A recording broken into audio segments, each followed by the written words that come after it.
जो संसद और विधानसभाओं के अंदर सांसद के रूप में, विधायक के तौर पर और मंत्री के तौर पर एससी एसटी ओबीसी का प्रतिनिधित्व करते हैं, इस बैकवर्ड क्लास का प्रतिनिधित्व करते हैं, लेकिन संसद में जाकर गूंगे बहरे बनकर बैठ जाते हैं, विधानसभाओं में जाकर गूंगे बहरे बनकर बैठ जाते हैं। कि ऐसे लोगों को समाज का नेतृत्व करना चाहिए, कोई हक है उन्हें? एससी एसटी ओबीसी के 300 से ज्यादा सांसद होने के बावजूद जातिगत जनगणना नहीं करा पा रहे। शर्म की बात है। जो लोग समाज की लड़ाई को ना लड़ सके उन्हें नेतागिरी छोड़ देनी चाहिए। एससी एसटी ओबीसी तीनों को मिलाकर बैकवर्ड क्लासेस बनता है। एससी भी बैकवर्ड क्लास में आता है, एसटी भी बैकवर्ड क्लास में आता है और ओबीसी भी बैकवर्ड क्लास में आता है। और तीनों एकजुट होंगे तो ताकत बनेगी। और जब ताकत बन जाएगी और हमारे लोग जागरूक हो जाएंगे, फिर किसी की हिम्मत नहीं है जो हमारे लोगों से उनके अधिकार को छीन ले। जो सरकारें सरकारी खर्चे पर देश के बच्चों को सरकारी खर्चे पर पढ़ा ना सके, जो सरकारें हमारे बच्चों की पढ़ाई का खर्चा ना उठा सके, जो सरकारें हमारे लोगों के इलाज का खर्चा ना उठा सके, ऐसी सरकारों को सत्ता में बने रहने का कोई हक नहीं है। अब अपने समाज को तैयार करना पड़ेगा। इन्होंने इनडायरेक्ट तरीके से धीरे धीरे एक तरफ हमारे लोगों से महंगी करके शिक्षा को छीन लिया और दूसरी तरफ सरकारी संस्थानों को धीरे धीरे बेच दिया, प्राइवेटाइज कर दिया।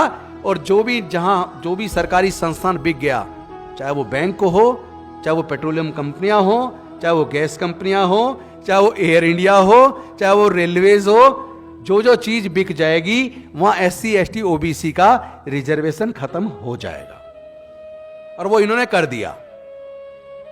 फिफ्थ पे कमीशन में, क्योंकि एससी एसटी ओबीसी के ज्यादातर लोग 4th क्लास में आया करते थे, लेकिन फिफ्थ पे कमीशन में केंद्र की सरकार ने 4th क्लास एम्प्लॉयमेंट को पूरी तरह बैन करके ठेके पे दे दिया, आउटसोर्स कर दिया। ठेकेदारी प्रथा लागू करके हमारे लोगों के 4th क्लास के जॉब को भी छीन लिया। तो क्या इस साजिश को आप कभी समझेंगे या नहीं समझेंगे? क्या हमारे इन नेताओं को मिलकर समाज के अंदर जाके इस तरह के षड्यंत्र को बताना नहीं चाहिए? क्या मैं बस इस बात से खुश हो जाऊं कि मैं मंत्री हूं? क्या मेरी समाज के प्रति कोई जिम्मेदारी नहीं है? क्या मैं बहुजन समाज के लोगों को, मूल निवासियों को, बैकवर्ड क्लास के लोगों को जागरूक करके उनके हक अधिकार के बारे में ना बताऊं?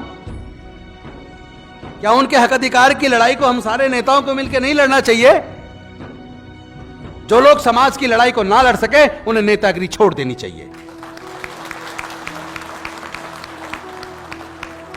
जो लोग समाज का नेतृत्व कर रहे हैं, जो संसद और विधानसभाओं के अंदर सांसद के रूप में, विधायक के तौर पर और मंत्री के तौर पर एससी एसटी ओबीसी का प्रतिनिधित्व करते हैं, इस बैकवर्ड क्लास का प्रतिनिधित्व करते हैं, लेकिन संसद में जाकर गूंगे बहरे बनकर बैठ जाते हैं, विधानसभाओं में जाकर गूंगे बहरे बनकर बैठ जाते हैं। कि ऐसे लोगों को समाज का नेतृत्व करना चाहिए, कोई हक है उन्हें? तो इस लड़ाई को कौन लड़ेगा?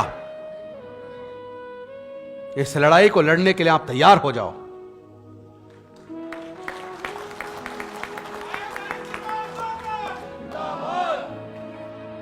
इसके लिए आप अपने आप को तैयार करो। अगर आपके अंदर दम है, ऐसे लोगों को बाहर निकाल रास्ता दिखाओ और आप जाके नेतृत्व करो।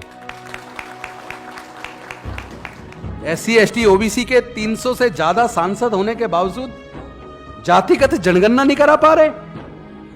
शर्म की बात है ये। इस लड़ाई को हम आप सब मिलकर लड़ेंगे।